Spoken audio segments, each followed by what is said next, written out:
Before we can tackle the painting, we will need to do some building. And here what we're going to be doing is, as per the instructions, clipping out all of the pieces, going round, removing all of the mold lines, and then gluing them together. However, there are a couple of areas we're not going to glue down. Namely, we're not going to be gluing down the shroud that goes around the helmet, as well as the helmet itself, which means that we have the ability to keep the helmets separate for painting purposes. We also want to make a minor conversion and swap out the weapons on these guys in order to make them slightly different from everyone else's. For this, what we're going to do is take some spears from an old Warhammer Fantasy kit, clip off the blades, and swap these onto the models in place of their original weapons. We can just mount them into place with a little bit of plastic glue and they should hold relatively firm. And we're going to start off by using a zenithal highlight, but unlike the traditional black and white, we're going to be swapping those out for a red spray and a blue spray. We want to prime these essentially the way we do with zenithal priming, but first we're going to lay down a coat of the red, followed by then a coat of the blue. This is going to give us nice red recesses and shadows, while giving us a clean, clear blue for the rest of the base coat. From here, we're going to start to build out some of the underlying colours and textures, and we're doing this through dry brushing on a lighter blue over every single surface on the model. What this will do is nicely pick out all of those details sculpted on, as well as giving us a little bit of brightness. This allows us to come in and follow it up with another round of dry brushing. Here we're going to be using a light pale flesh. This time, when we're applying the dry brush, we want to focus mainly on all of the upward facing areas and edges, which should result in a nice transition from the red recesses through the blue and up to essentially a white on the brightest surfaces. What we now need to do is come in and do a couple more steps building on the work that we've done so far. And to do that, what I did was build a contrast wash, and we used, I think it was Celestian Blue in 1 part with 3 parts contrast medium to make a really thinned and diluted contrast wash. This can then be used on all of the work that we've done so far to help smooth out any transitions, remove some of the texture from dry brushing, and set the stage perfectly for what comes after that. This diluted contrast can then be washed over all of the armor pieces, though we do want to make sure that we don't have too much excessive pooling in the recesses, but we do need some, just to ensure that the reds are turned to a nice purple hue. This will also have the benefit of smoothing out any of the texture from the dry brushing that we did earlier. As you can see here, this leaves us with armor that is purple in the recesses, building up to a brighter blue, which is where the flesh tone that we applied in the final dry brushing has been tinted by the contrast. This gives us a lovely highlight map that we can follow. All we want to do is grab a little bit of bright turquoise and mix this into our contrast, and then we can apply this all over the lighter sections of the armor. If we do this over a couple of layers, we can get a nice smooth transition from the darker blue base to this new turquoisey blue midtone. When doing our final highlights, we're essentially going to use this color and repeat the last steps, but in a much narrower fashion. Mainly focusing on the largest upward facing panels, as well as any of the edges, essentially doing a typical edge highlight. Similar to the last step, we are just mainly following the path laid out by the previous painting steps and then painting within the lines.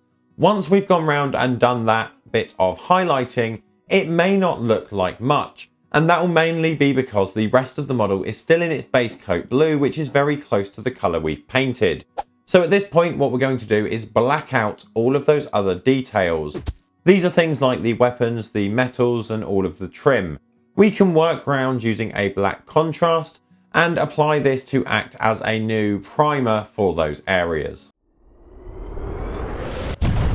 We can start off the metallics with a dark gold, and here we can work around covering all of the gold areas that we've blacked out with contrast. So here we have obviously the trim, but we're also going to be making all of the other metal areas gold as well, except for the blades, for which we'll be doing something else a little bit special later on. Once the first round of gold is painted, we can then move on to a little bit of highlighting. And here it's nice and simple. We're going to use a slightly brighter gold and essentially edge highlight all of the metal work that we've done so far, as well as do some panel highlighting along the lines of any sections of armor that we've highlighted in blue. So essentially we want to be continuing the light effect on areas that we've already highlighted. We want to start off with a mid skin tone, and here we're going to be base coating all of the fabrics, all of the yellow elements, as well as all of the bones. We can also go in and catch any of the eyes of Zinch across the various models. This may take a couple of coats to get a nice look over the blue base coat or black base coat, but we should get a nice layer or look after just a couple coats. It's then a case of highlighting, and all of these areas are going to get a nice simple highlight using a light skin tone, which is essentially going to be acting as our white. For the fabrics and the bones, we are going to want to build up the colors from the mid skin tone to the light skin tone along the shapes of the object in question, whereas the smaller elements can simply get a nice edge highlight before we go out and dig some washes for a select careful placement. We want to dig out a yellow wash to start off with, and we're going to be naturally applying this to all of the areas that we want yellow, while the bones are going to get a quick sepia wash just to bring out that bone tone for a little bit, and then the eyes of Zinch will get a dirty blue wash to change the hue of the skin and also pick out any of the sculpted details like the pupils on the eyes. We start off by base coating all of the weapons in a brown contrast. This is essentially going to act as our shadow, meaning that we don't need to use any of the brighter golds that we've used across the rest of the models, and we can just go in with our dark gold once the contrast is dry. We will be lightly dry brushing this dark gold over all of the chosen metal areas, giving a nice dark reflective tone. This can then be followed up by a reddish purple metal dry brush, and when we do this we're going to be targeting the blade from approximately halfway up the blade and then proceed up into the point. Then we will be doing the same thing, but this time instead of a reddish purple we'll be going in with a dark blue metallic and aiming to catch the very end, so the rough last third of the blade, before we take a very pale blue which is almost silver, and we're going to use a very light overbrush technique, essentially just on the edges, to give the blade a sharp looking edge. At this point with the weapons done, there's not really that much left. We've got to do some touching up, so any areas that we've gone a little bit overzealous with any contrasts or some of the metals or anything like that, we can just grab our range of blues. For example, if there's metal on the blue armor, we can grab our ranges of blues and then just touch up and clean up any of those areas. While we're doing this, we're also going to be tackling the eyes of Zinch across the model, and we can just take the bright turquoise color and give them a quick highlight using that.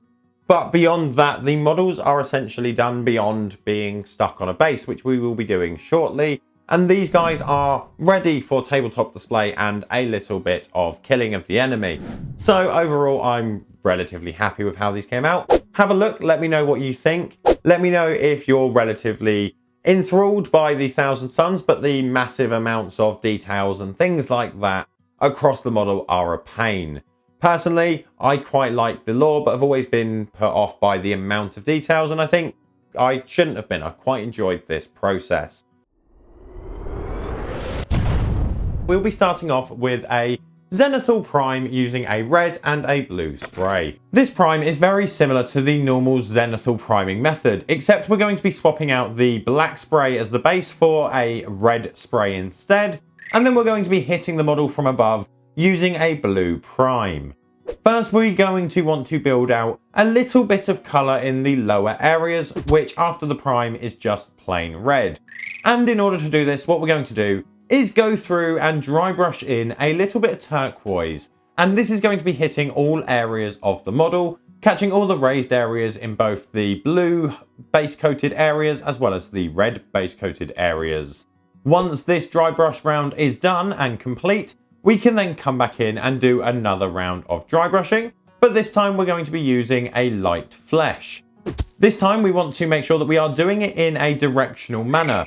So generally we're only striking it from the top down, meaning that we will have this light skin in the areas where light would hit the most, and pretty much none of it will be in the undersides where we have the red shadows. We want to apply the diluted contrast over all of the armor, and then once that is dry, we can come in and start doing our rounds of highlights. And to do this, what we're going to do is add a little bit of turquoise into our contrast, and then use this as our highlight color, slowly adding more and more turquoise into the mix, doing progressively thinner highlights with each pass. At a certain point, we are going to get to essentially pure turquoise, and at this stage in painting, we'll be aiming to get roughly very narrow edge highlights and panel highlights, but enough room for us to push it a little bit further. Because what we're going to do is take a little bit of mid skin tone, mix this into our turquoise to give us a slightly brighter hue, and use this as a final edge highlight on all surfaces. Then we can actually finish off the armor if we want to do a little bit of bright spots by adding in some light flesh into our last mix, and applying this to the sharpest, brightest edges, and essentially doing some spot highlights. We want to grab a black contrast and use this paint to block around all of the details on the model that we're going to be painting any color that isn't essentially brown leathers or any yellow areas. So here we can aim to target all of the general metallics. However, we will want to avoid the weapons if we're going for a special technique that we're using later on. Once all of the trim and other details have been blacked out, we can tackle the armor trim itself.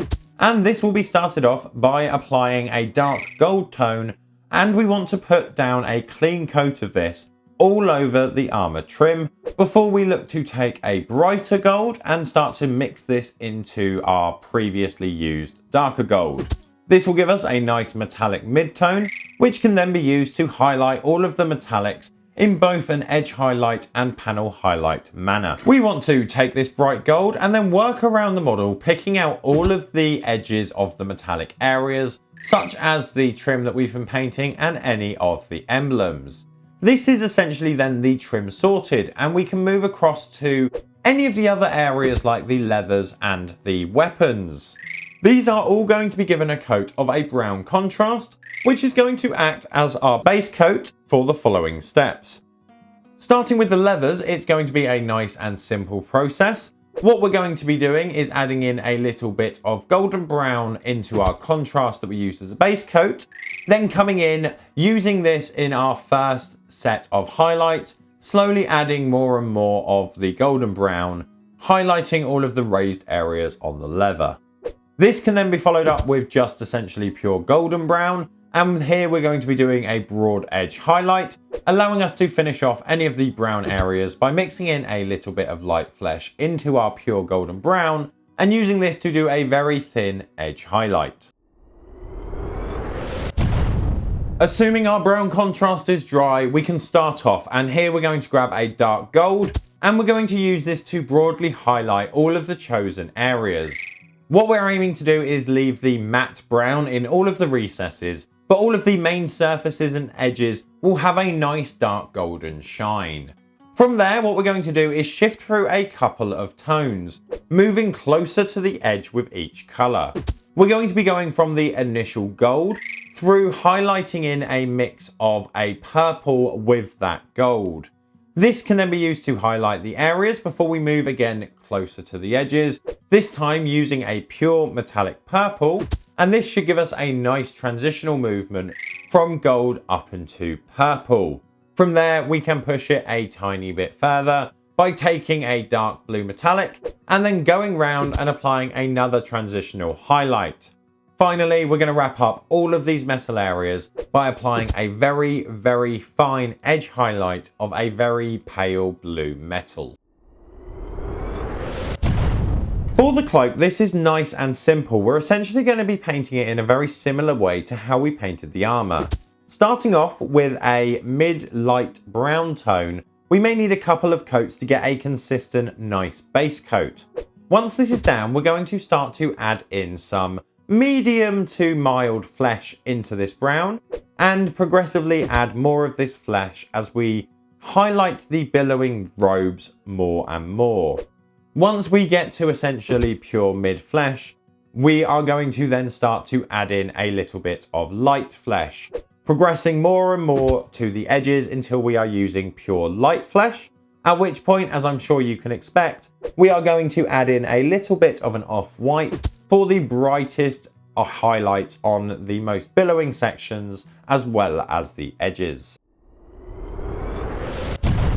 Once our highlighted skin base coat is down for all of our yellow areas, we can start to tint them either with a yellow wash, a yellow ink, or a yellow contrast. Thanks to the past highlighting we've done with the skin tones, this gives us a really nice, quick, simple yellow gradient. But on this model, we're going to push it a little bit further. To do this, what we're going to do is dig out a bright yellow paint and then do some final edge highlights using this yellow on all of those areas we've applied our wash. Lastly, let's touch up on the flames on this specific model. And here, I will admit we've slightly cheated. We kept the coloured zenithal on this section throughout the paint job, and we're going to use this to build out the smoke tones. We can take the bright turquoise we've used across the paint job, and then slightly catch the edges of the brightest sections of smoke. Then what we're going to do is take a white contrast and slap this all over the smoky flame sections, which will tone it down slightly, as well as add that nice grey tone that we would expect to get from fiery smoke. At this point, the model is essentially done. We've got a couple of other elements on there, but it's just a case of picking the techniques and styles that we've done with the rest of it, and then applying it to those chosen smaller areas if we want to. Now, I really like how this guy came out.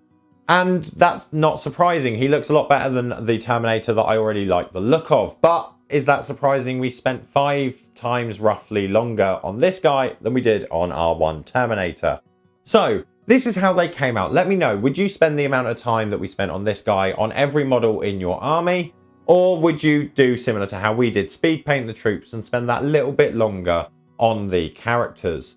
I would be interested to know. Now, we still have some stuff to do for this combat patrol. We are going to be having to paint up some Zangors, and there are 20 of them in the box. So that one is going to be very much a excessive speed paint to get them done in time.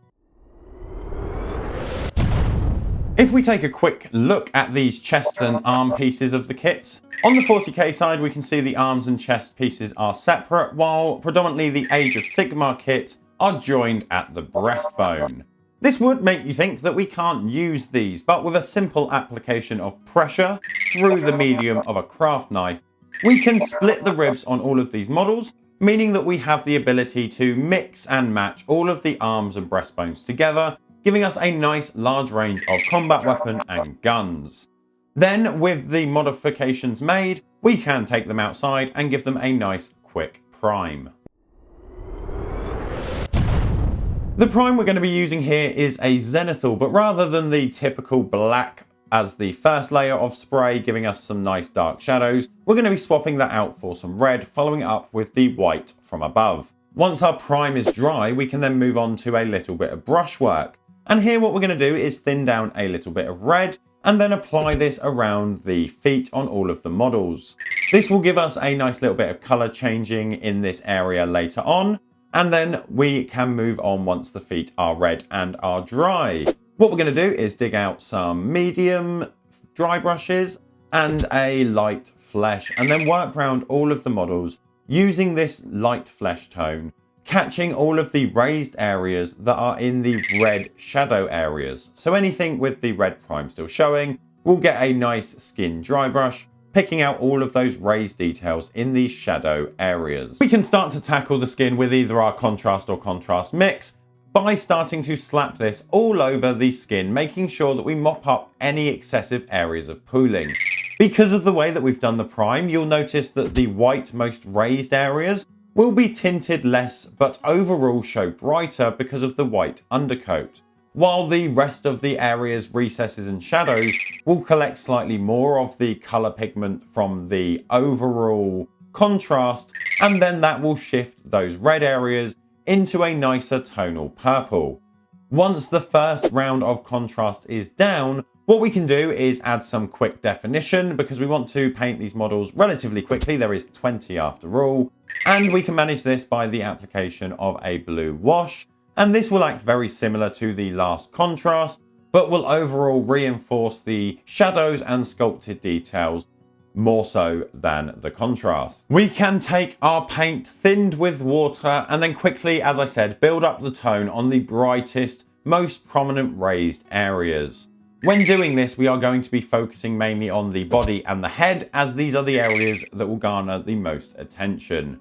Just remember, where we tinted the legs, we're going to be avoiding with this blue because we want them to be showing as purple. So we're not going to be highlighting them on this pass. Instead, once we've highlighted all of the blue skin areas, what we're going to do is mix a small amount of red into our initial turquoise color, and then slightly lighten it up and warm it up by adding in a small drop of medium flesh.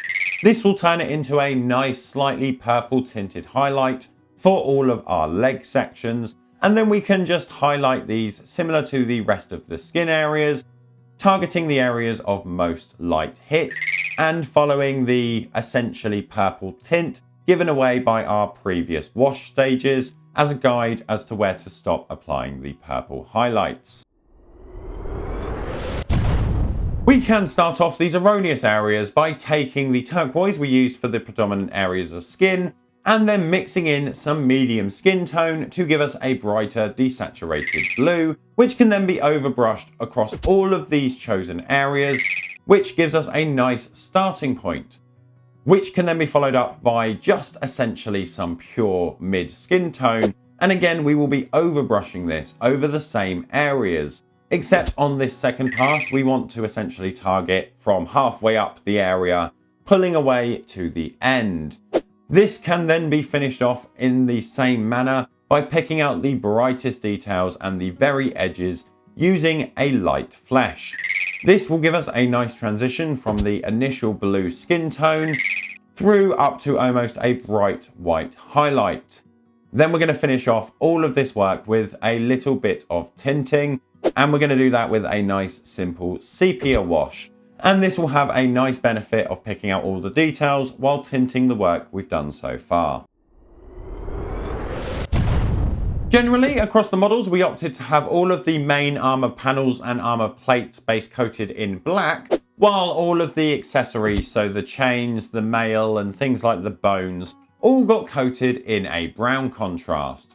Once all the contrast is applied and has subsequently dried, what we're going to do is come in with some dark gold and start to use this across the models. All of the solid panels which got a complete coverage of black contrast are going to get another complete coat, this time of this metallic.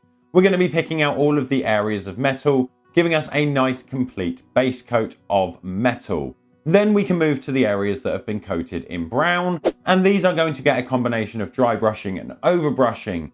This will mean that we keep the non-metallic brown in most of the recesses, but give the model a bright metallic sheen on a lot of the edges.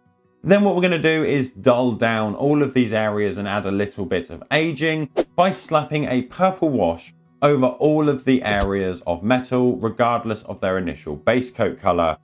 Naturally, making sure to mop up any of the heaviest areas of pooling. When applying these highlights, we can vary the method depending on the area and the time that we want to spend. Generally, we're looking at strong edge highlights on all of the main panels, giving us more control over the bright spots, while some of the smaller, more textured areas can simply be highlighted with a nice overbrush or dry brush, as it's not worth edge highlighting every single scale on a section of chainmail. That essentially is all of the metals done and the subscribe button smashed. We can tackle the last large sections of bones across all of the models.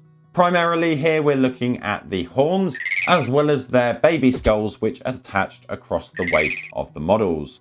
Here we're going to be applying a base coat of brown contrast, which we did at the same time as the metals, and then following this up by mixing in that contrast with a light brown and applying this as a highlight to all of the raised areas. Then what we can do is take some pure light brown and apply this to the most prominent edges and sections bringing out the brightness of those areas before slapping it black down with a brown wash over all of the horns and bones, giving us some nice texture and helping us blend some of those sharper transitions of colours. When we're going around and doing all of the bones and beaks and things like that, it's worth remembering that we also need to do the feet. And I painted them in the same method, with the brown contrast and then layering up through the brown and then slapping a brown wash over it. And that is how they look afterwards. As you can see, I think they look relatively good for the quick turnaround that we've got for them, though I appreciate that possibly converting a lot of the models in the largest unit in the box was not possibly the best idea, but I equally didn't really want 20 guys that all looked like carbon copies of just 5 guys in various different positions. So I've got a lot of variety here and I really enjoy it. And because of the way we've painted it, hopefully you can see from these photos that they tie in really, really nice and fit with the other models we've painted for the Thousand Suns. Do let me know what you think on how we've tied them in, because obviously we painted them in different ways. But beyond that, I really like how these guys came out. And what I would suggest is, if you liked how this came out, why not check out another video? Rather than a Combat Patrol video or a Thousand Suns video, if you haven't checked them out, do it. But what I can offer you right now is this link here, which takes you to a fun video where we made Mario into a Space Marine. It's a little bit different to this one and hopefully you'll enjoy it. Otherwise, do remember to subscribe so that we can see you next time.